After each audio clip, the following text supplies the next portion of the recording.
Salam dan salam sejahtera untuk jemaat Tuhan yang dikasihi. Ya, saya sangat bersyukur pada kesempatan ini karena diberikan peluang untuk menyampaikan firman Tuhan untuk jemaat Kairos yang senantiasa di hati dan dalam pikiran kami. Kami merasa memang kami tetap sebagai jemaat Kairos karena memang kami tetap dalam WhatsApp jemaat Kairos dan mengetahui perkembangan apa yang terjadi, apa yang berlaku di dalam Kairos dan juga di kalangan jemaat-jemaat yang ada di Miri. Dan kami sangat bersyukur karena kami tetap selalu ada hubungan secara langsung melalui media sosial ini. Pada saat ini saya juga ingin berterima kasih kepada Pastor Samuel yang telah memberikan peluang untuk saya mengungsikan firman Tuhan pada kali ini. Baik, firman Tuhan yang saya ingin sampaikan untuk kita pada pagi hari ini saya ambil daripada Roma pasal 12 ayat 1 dan ayat yang kedua. Karena itu saudara-saudara, demi kemurahan Allah, aku menasihatkan kamu supaya kamu mempersembahkan tubuhmu sebagai persembahan yang hidup, yang kudus, dan yang berkenan kepada Allah. Itu adalah ibadahmu yang sejati. Janganlah kamu menjadi serupa dengan dunia ini, tetapi berubahlah oleh pembaharuan budimu, sehingga kamu dapat membedakan manakah kehendak Allah, apa yang baik, yang berkenan kepada Allah, dan yang sempurna. Baik, berangkat dari pembacaan ini, saya mengambil tema yaitu ibadah yang sejati.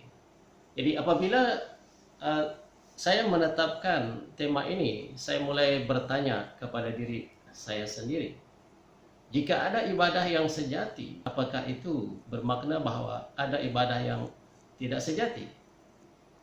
Jika iya, bagaimanakah ibadah yang sejati dan bagaimana yang tidak sejati? Nah, sebelum kita meneruskan topik ini lebih jauh, saya ingin mengajak kita untuk memahami apakah makna daripada kata ibadah itu sendiri. Ibadah pada dasarnya dia merupakan satu ungkapan, perasaan ataupun ekspresi penghormatan dan pemujaan terhadap sesuatu atau seseorang yang disembah, baik dia dewa, Tuhan, atau Allah, atau apa saja yang mereka yakini sebagai layak untuk disembah ataupun layak untuk dipuja di dalam konteks pemujaan mereka. Jadi ini adalah secara singkat apa makna daripada ibadah itu sendiri. Dalam konteks Kristen, ibadah bermakna suatu acara ataupun kebaktian yang dilakukan berdasarkan suatu atur cara ataupun liturgi tertentu. Bahkan makna daripada satu ibadah yaitu suatu ungkapan, perasaan atau ekspresi ataupun penghormatan, pemujaan terhadap sesuatu ataupun seseorang. Nah, seperti yang saya katakan tadi bahwa dalam konteks Kristen, kita di dalam ibadah kita berusaha untuk mengungkapkan perasaan ataupun mengekspresikan penghormatan dan pemujaan terhadap Tuhan yang kita sembah. Nah, dan juga kata sejati pula, sejati bermakna sesuatu yang original, genuine ataupun turin. Dengan perkataan yang lain bahwa di dalam kata sejati itu bermakna tidak ada unsur-unsur kepalsuan di dalamnya. Nah, jadi ibadah yang sejati bermakna suatu ibadah ataupun suatu kebaktian yang diamalkan secara jujur dengan tanpa ada unsur-unsur kepalsuan ataupun suatu sandiwara di dalam ibadah itu sendiri. Jadi kita akan melihat bagaimanakah konsep ibadah yang sejati. Pada umumnya setiap agama memiliki tata cara ibadah ataupun ritual yang harus dilakukan semasa mereka menghadap Tuhan yang mereka sembah. Jadi dalam konteks keagamaan, ritual ataupun upacara adalah bentuk penyembahan yang telah ditetapkan disusun secara sistematik dan logik menurut kehendak dewa-dewa ataupun tuhan-tuhan yang mereka sembah. Jadi ritual-ritual ataupun upacara-upacara di dalam ibadah itu biasanya melibatkan tindakan-tindakan simbolik secara fisikal ataupun secara jasmani dengan menggunakan elemen-elemen ataupun unsur-unsur tertentu sebagai media dalam penyembahan itu sendiri. Jadi lazimnya bahwa setiap elemen-elemen tersebut dianggap sebagai sesuatu yang sakral ataupun sesuatu yang suci dan juga memiliki nilai-nilai ataupun unsur-unsur rohani, unsur-unsur gaib ataupun unsur-unsur kesucian di dalamnya.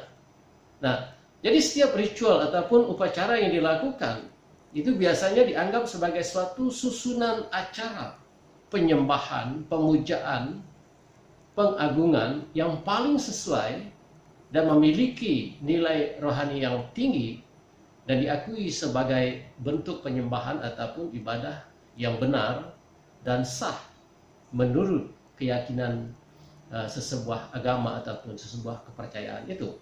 Oleh demikian, setiap agama memiliki kekhususan ataupun keunikan dalam mengamalkan ritual ataupun dalam mengamalkan upacara-upacara di dalam ibadah mereka. Dan di dalam dunia kekristenan juga kita lihat ya, gereja terdiri dari berbagai denominasi dan memiliki konsep yang berbeza juga di dalam hal tata cara ataupun di dalam hal liturgi dalam menghadap Tuhan ataupun di dalam ibadah masing-masing.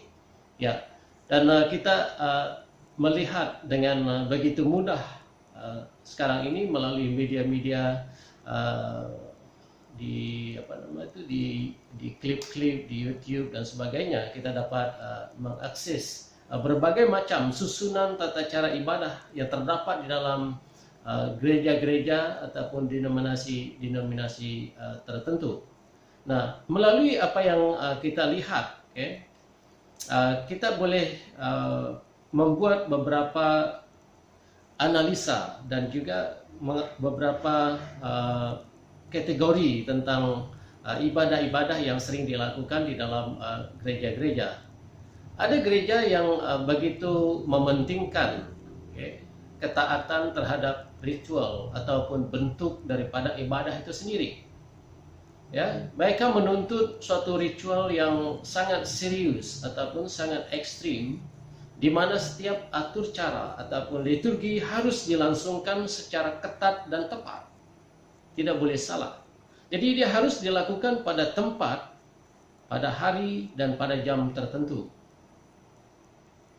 Kegagalan untuk melaksanakan secara tepat mengikut atur cara ataupun susunan daripada ibadah ataupun ritual ataupun liturgi tersebut akan membatalkan ibadah ataupun penyembahan yang dilakukan. Jadi bagi kumpulan ini, apabila semua ritual ataupun upacara dilakukan secara sempurna, ini diakui sebagai suatu ibadah yang sejati. Dan di samping itu juga kita ada melihat ada kumpulan-kumpulan yang mementingkan kepuasan emosi dan juga kepuasan psikologi di dalam ibadah. Jadi kekusyukan, keasikan emosi ataupun kepuasan emosi itu sangat dipentingkan, ya. Jadi di dalam ibadah itu seseorang diharapkan untuk mendapatkan suatu tahap emosi yang dalam puncak tinggi sampai kepada tahap trance, dalam pengertian bahwa sampai mereka berhayal, bermimpi, dan dapat juga melihat penglihatan-penglihatan, bahkan diekspresikan melalui emosi yang berlebihan dengan tangisan dan sebagainya. Jadi kumpulan ini tidak terlalu kaku dengan upacara. Menurut mereka yang penting adalah unsur-unsur ataupun asas yang dilakukan dengan betul.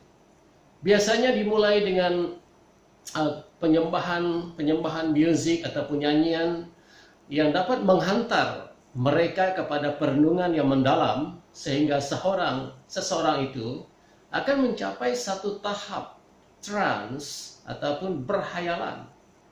Jadi apabila dia sudah sampai kepada tahap ini, emosi dia sudah mulai mendominasi, sehingga mereka seperti hilang kesadaran, dan menangis dengan emosi yang sudah mulai memuncak, sehingga mereka bernyanyi dengan bahasa-bahasa yang tidak dimengerti, bahkan ada yang histeria.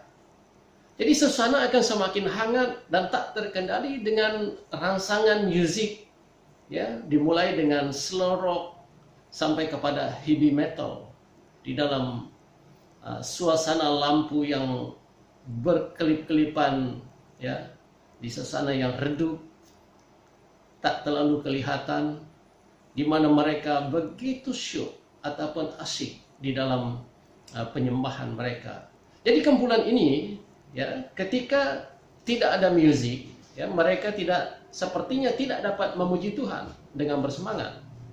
Mereka tidak dapat mengekspresikan tanpa ada dorongan rangsangan daripada musik, ataupun musik tiba-tiba dihentikan. Suasana akan senyap seketika. Jadi kalau kita melihat di sini bahwa semangat mereka ini, para penyembah-penyembah ini akan merasa puas apabila mereka dapat melampiaskan luahan emosi dan psikologi secara lepas dan bebas. Jadi bagi mereka ataupun bagi kumpulan ini, inilah bentuk ibadah yang sejati. Mereka merasa puas.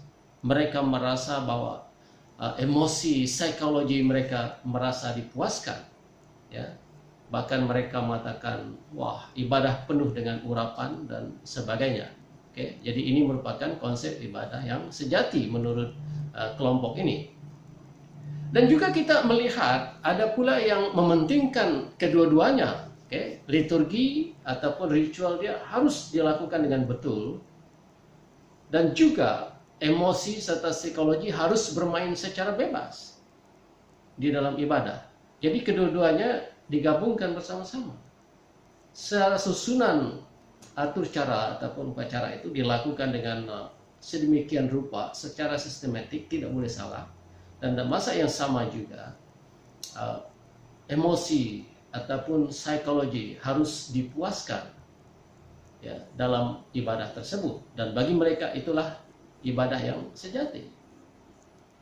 Dan kita juga melihat ada pula yang mengatakan bahwa semuanya itu tidak penting. Liturgi tidak penting, emosi tidak penting. Apa yang terpenting adalah hati yang menyembah. Hati yang menyembah. Tata cara liturgi dan hal-hal yang bersifat jasmaniah itu tidak penting. Itu hanya hal-hal luaran, hal-hal yang menghantar seseorang kepada penyembahan, dan itu tidak penting. Jadi tanpa musik, tanpa nyanyian pun tidak jadi masalah. Yang penting adalah hati. Nah, mungkin saudara melihat ada 4 ciri-ciri yang saya sudah nyatakan, dan mungkin ada lebih daripada itu. Saya tidak pasti, tapi ini yang umum yang saya perhatikan. Dan mungkin kita akan menilai mana satu merupakan ibadah yang sejati. Setiap kumpulan ini klaim bahwa ibadah mereka adalah ibadah yang sejati. Nah, mari kita melihat apa yang dikatakan oleh Alkitab berkenaan dengan ibadah yang sejati. Sebelum masuk kepada ayat pembacaan kita tadi, saya ingin membawa kita kembali mengingat tentang kisah di mana Yesus dengan perempuan Samaria itu. Kita semua sudah tahu kisah ini dalam Yohanes pasal yang keempat. Singkat cerita, Yesus dengan perempuan Samaria tiba kepada perbincangan yang lebih kepada hal-hal rohani, dalam pengertian bahwa perempuan ini mulai berbicara tentang ibadah ataupun penyembahan. Dia berkata kepada Yesus dalam Yohanes pasal 4 ayat 20, Perempuan ini mengatakan bahwa nenek moyang kami menyembah di atas gunung ini. Tetapi kamu katakan bahwa Yerusalemlah tempat orang menyembah. Ini kata perempuan kepada Yesus. Dan Yesus menjawab, percayalah kepadaku, hai perempuan, saatnya akan tiba bahwa kamu akan menyembah Bapa bukan di gunung ini dan bukan juga di Yerusalem. Kamu menyembah apa yang tidak kamu kenal, dan kami menyembah apa yang kami kenal. Sebab keselamatan datang daripada bangsa Yahudi. Dan Yesus melanjutkan dalam ayat 23, tetapi saatnya akan datang dan sudah tiba sekarang bahwa, katanya, penyembah-penyembah benar akan menyembah Bapa dalam roh dan kebenaran. Sebab Bapa menghendaki penyembah-penyembah demikian. Dalam ayat 24, Yesus mengatakan, Allah itu roh, dan barang siapa menyembah dia, harus menyembahnya dalam roh dan kebenaran. Nah, kalau kita memperhatikan perbincangan Yesus dengan perempuan Samaria di sini, sangat jelas bahwa konsep yang sejati, dia tidak terikat dengan tempat, ya, di mana perempuan itu mementingkan tempat, tapi Yesus mengatakan lokasi ataupun tempat bukan sesuatu ukuran menentukan bahwa seorang itu menyembah Allah ataupun beribadah secara sejati.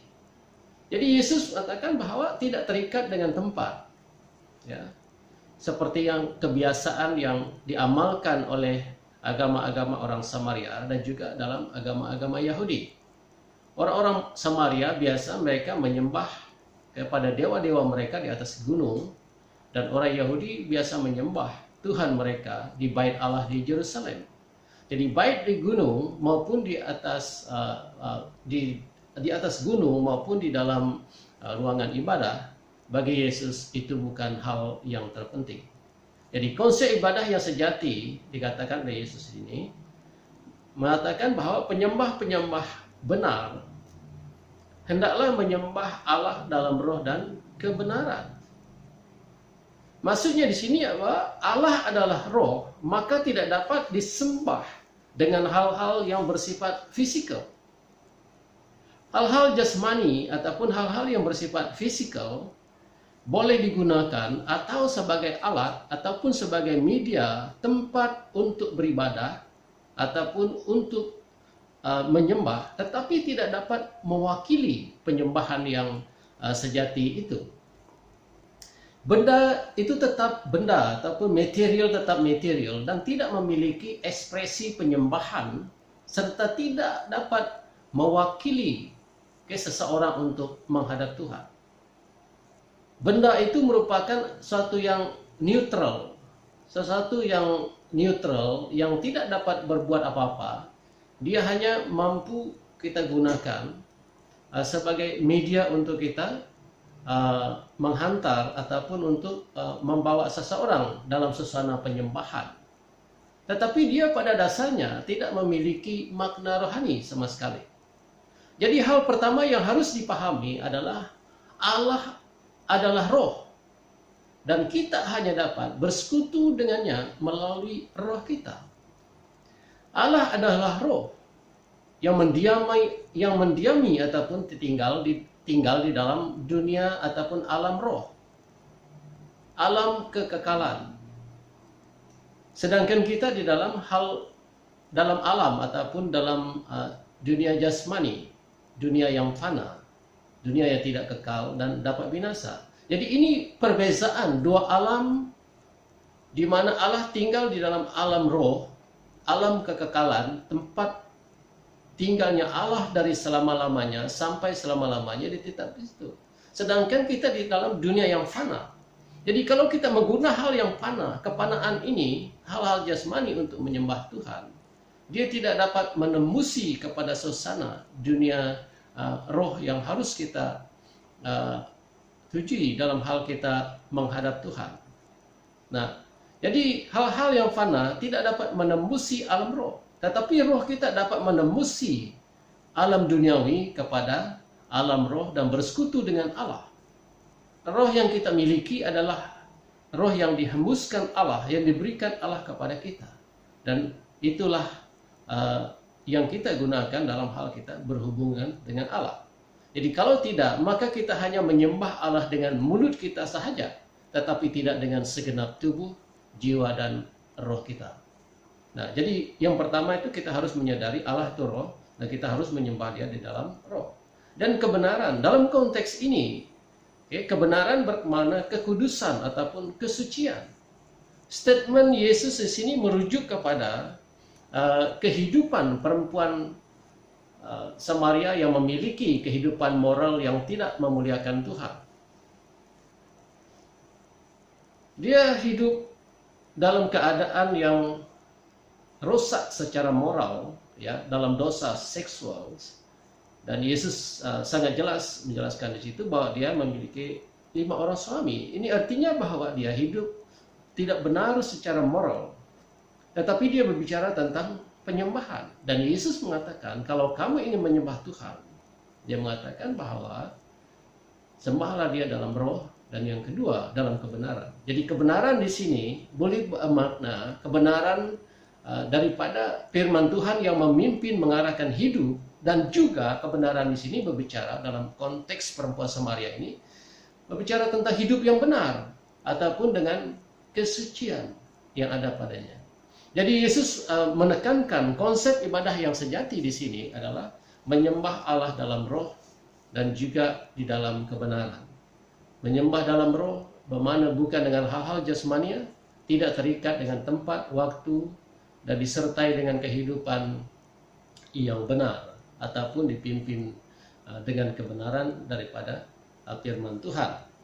Jadi ini merupakan konsep yang kita lihat di dalam Yohanes pasal 4 yang diajarkan oleh Yesus tentang penyembahan ataupun ibadah yang sejati. Dan yang kedua kita melihat daripada pembacaan kita tadi, Roma 12 ayat yang pertama, saya akan baca sekali lagi.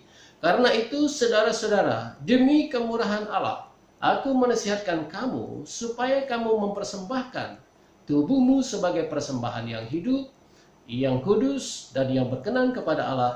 Itulah ibadahmu yang sejati. Nah, yang pertama kita lihat di dalam ayat ini adalah motivasi kita di dalam menyembah Tuhan. Apa yang mendorong, apa yang memberikan dorongan untuk kita dapat menyembah Tuhan. Jadi dalam ayat ini sangat jelas Paulus mengatakan demi kemurahan Allah. Demi kemurahan Allah. Kalau kita berbicara tentang kemurahan Allah, ya, kita berbicara tentang kasih karunia yang Tuhan telah berikan. Nah, kasih karunia di sini, ya, kalau kita lihat dalam bahasa asli, dia dalam bentuk jamak. Bentuk jamak artinya dia meliputi segala sesuatu. Ya, dalam bentuk plural. Berarti bahwa kemurahan Allah itu meliputi segala sesuatu yang tidak layak kita dapat, tetapi kita telah mendapatkannya. Ya, memang sebagai manusia yang berdosa, memang tidak ada satupun yang layak kita miliki sebenarnya. Tanpa kemurahan Allah, memang kita tidak dapat memiliki apa-apa. Karena kejatuhan, keberdosaan kita, kerusakan total daripada kita, tidak melayakkan kita untuk mendapatkan sesuatu sebenarnya. Jadi kalau kita memiliki sesuatu, itu semua oleh karena kemurahan Allah. Nah, di sini kita melihat bahwa kemurahan Allah ataupun kasih karunia Allah yang telah menyelamatkan kita ini seharusnya menjadi motivasi untuk kita beribadah. Kemurahan Allah ini adalah meliputi segala sesuatu. Kita telah dipilih atas kemurahan Allah. Sebagai manusia yang berdosa ditebus oleh Allah. Kita menjadi anak Allah. Dan kita dibenarkan oleh Allah. Dan kita memiliki status sebagai orang benar. Itu semua adalah kemurahan Allah. Nah, kalau saudara menyadari tentang kemurahan Allah ini, dan berangkat daripada kesadaran ini, kita akan sentiasa memuji Tuhan. Kita akan sentiasa mengagung-agungkan Tuhan. Kita akan sentiasa memuliakan Tuhan dalam hidup kita. Jadi konsep Paulus mengenai ibadah yang sejati di sini juga konsisten dengan apa yang diajarkan oleh Yesus mengenai menyembah Allah dalam roh dan kebenaran. Jadi dalam amalan secara individu, ibadah sejati adalah mempersembahkan tubuh sebagai persembahan yang hidup. Ya, walaupun bunyinya di sini seperti memberikan tubuh secara fisikal, secara jasmani kepada Tuhan, namun perlu dicatat bahwa ia bukan tubuh yang mati, tetapi tubuh yang hidup. Dia mempersembahkan tubuhmu sebagai persembahan yang hidup, ya, hidup, life, suatu kehidupan yang berkaitan dengan roh, ya. Jadi tanpa roh tubuh akan mati. Jadi tubuh yang hidup di sini berbicara mengenai kehidupan seseorang yang masih memiliki roh. Dengan kata lain bahwa persembahan itu, persembahan yang sejati itu adalah persembahan yang diserahkan dalam kehidupan rohani kita. Jadi konsep ini konsisten dengan apa yang dikatakan oleh Yesus, menyembah Allah itu dalam roh. Menyembah Allah dalam roh. Ya. Jadi kalau kita lihat kata mempersembahkan di sini, ya, kalau kita mempersembahkan sesuatu, kita memberikan dia sepenuhnya. Tidak ada yang kita tahan, tidak ada yang kita pegang.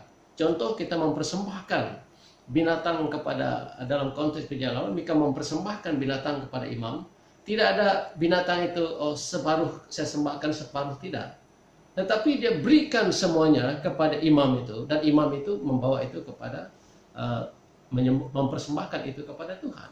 Jadi diberikan secara total, sepenuhnya. Jadi apabila kita bicara tentang persembahan di sini, apabila kita mempersembahkan hidup kita, dia berbicara tentang persembahan yang total, yang seluruhnya, sepenuhnya kepada Tuhan. Dan ia berkaitan dengan persembahan yang hidup, bukan persembahan yang mati. Jadi persembahan yang hidup ini adalah konsisten dengan apa yang dikatakan Yesus, menyembah Allah dalam roh dan kebenaran. Jadi kebenaran dan roh itu merupakan dua hal yang harus berjalan bersama-sama di dalam ibadah yang sejati itu. Jadi ibadah yang sejati menurut ayat ini adalah seseorang yang mempersembahkan hidup, ya, bukan kematian, tetapi tubuh yang hidup ataupun roh yang diberikan oleh Allah menjadi persembahan yang kudus ataupun persembahan dalam kebenaran, ya, yang kudus dan yang berkenan kepada Allah. Ya, jadi ini adalah konsepnya di dalam bagian ini. Maka dengan itu, konsep ibadah yang sejati harus menyembah Allah dalam roh dan juga di dalam kebenaran. Kebenaran firman Tuhan juga di dalam kekudusan hidup. Dan kita melihat juga apabila kita bicara tentang menyembah ini, kadang orang bertanya, bila dan bagaimana kita harus beribadah kepada Tuhan. Dan ini merupakan sesuatu yang sering orang pikirkan dan tanyakan dan juga perdebatkan. Bila dan di mana kita harus menyembah. Nah, kalau kita melihat di dalam pembacaan ini, baik dalam Yohanes pasal 4 ataupun di dalam Roma ini, dia tidak menyatakan tentang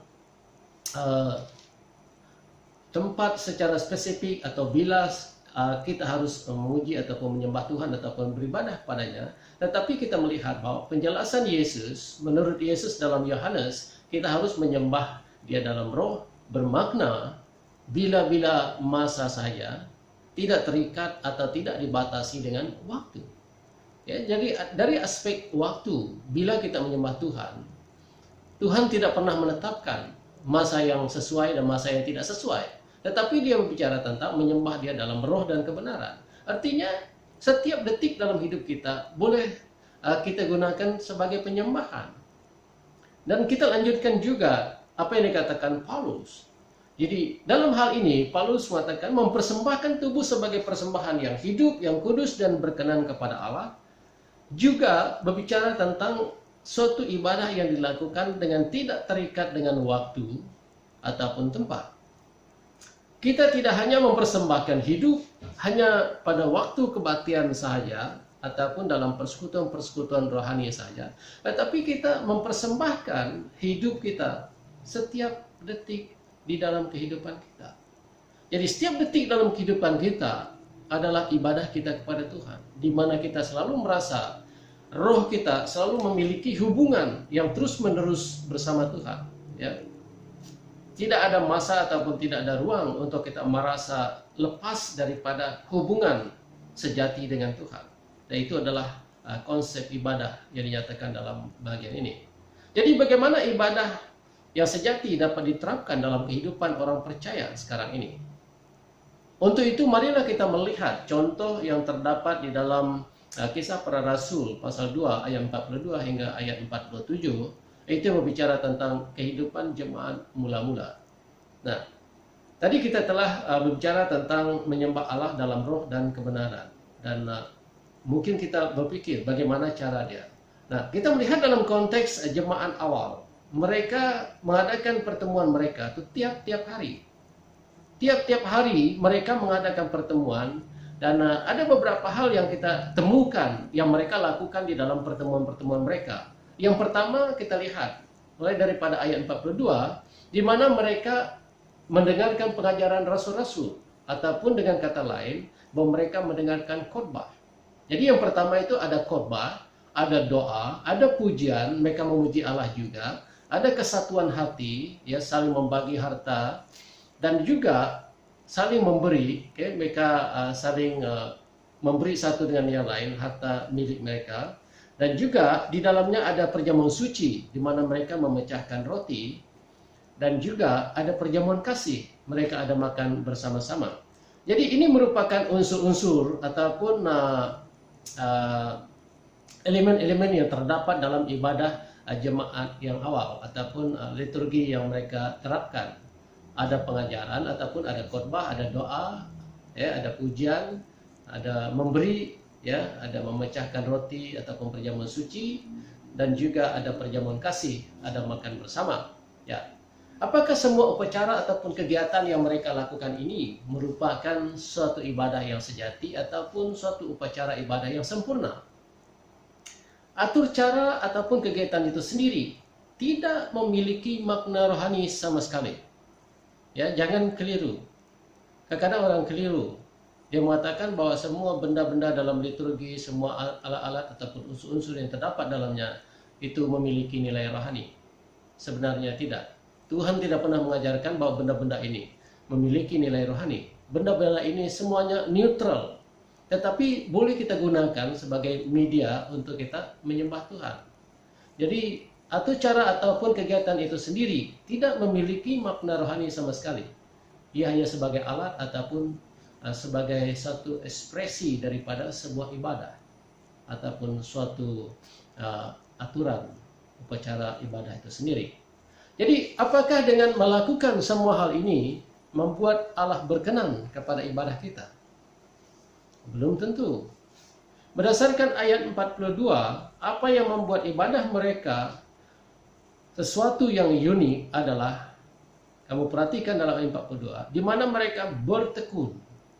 Ya, bertekun. Dengan kata lain, mereka devoted. Mereka committed. Ya, itu yang dimaksudkan di dalam bahagian ini. Nah, bertekun ataupun devoted ini merupakan suatu ekspresi ataupun suatu refleksi dari sebuah komitmen ataupun sebuah tekad yang sejati. Jadi tanpa kepura-puraan ataupun tanpa sandiwara. Jadi dalam ibadah itu dilakukan dengan setia, jujur, benar dan ikhlas. Itu yang mereka lakukan di dalam ibadah itu sendiri. Mungkin kita bertanya, apakah yang membuat mereka dapat bertekun ataupun committed di dalam ibadah mereka? Nah, sebagian ataupun majoriti daripada jemaat awal ini, mereka ini merupakan saksi mata, ataupun orang yang menyaksikan apa yang terjadi dalam kehidupan Yesus, baik dari kelahiran dia, pelayanan dia, penangkapan dia, penyaliban dia, kematian, kebangkitan, serta kenaikan Yesus ke surga. Jadi mereka ini, sebagian daripada mereka adalah saksi mata, menyaksikan sendiri kejadian itu.